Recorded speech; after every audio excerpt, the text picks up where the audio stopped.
Break के बाद एक बार फिर से आपका स्वागत है। चलिए खबरों में आगे बढ़ेंगे। नई दिल्ली में सीएम पुष्कर सिंह धामी ने रेल मंत्री अश्विनी वैष्णव से मुलाकात की और राज्य में मजबूत रेल कनेक्टिविटी के संबंध में चर्चा की गई।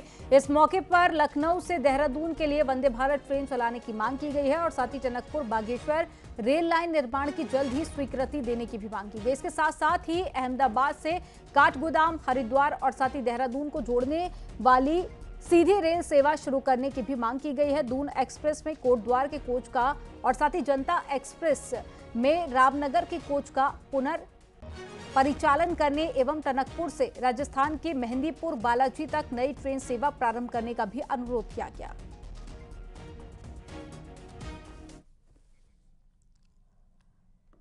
लोकसभा चुनाव में भले ही वक्त हो, लेकिन कांग्रेस में दावेदारों की लिस्ट लगातार बढ़ती जा रही है। नैनीताल उधम सिंह नगर लोकसभा सीट में तो ऐसे ही हालात दिखाई दे रहे हैं। एक रिपोर्ट आपको दिखाते हैं।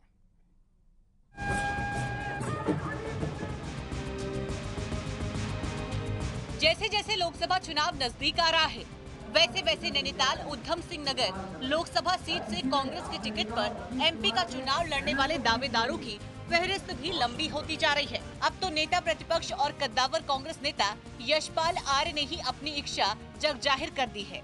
नैनीताल उधम सिंह नगर संसदीय क्षेत्र से एक कार्यकर्ता के रूप में पार्टी हवाई कमान के निर्देशों का अनुपालन करूंगा और मुझे मालूम है कि हमारे कई साथी चाहे नैनीताल जनपद के हों, हमारे उधम सिंह नगर के हमारे साथियों ने, कार्यकर्ताओं ने लगातार मुझसे कहा है कि आप नैनीताल संसदीय क्षेत्र से चुनाव लड़ें। दरअसल नेता प्रतिपक्ष यशपाल आर्य की नैनीताल उधम सिंह नगर लोकसभा सीट से दावेदारी का मजबूत आधार है, क्योंकि वो बाजपुर से विधायक है और यूपी के दौर से अब तक खाटिमा से लेकर लोकसभा के अंतिम छोर बेताल घाट तक से विधायकी का चुनाव लड़ चुके हैं। ऐसे में उनकी दावेदारी सब पर भारी है। कांग्रेस नेता कई नेताओं की एक लोकसभा सीट से दावेदारी को पार्टी का आंतरिक लोकतंत्र करार दे रहे हैं। देखिए, भुवन कापड़ी जी भी कह रहे हैं, आदेश चौहान जी भी कह रहे हैं, कांग्रेस में ये पार्टी की आंतरिक लोकतांत्रिक व्यवस्था का हिस्सा है।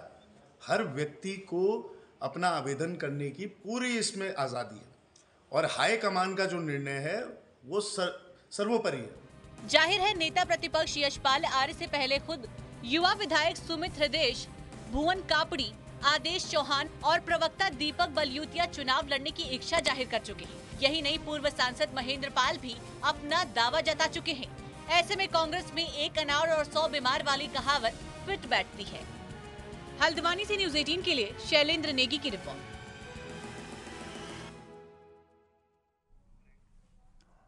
यहाँ पर रुकेंगे एक छोटे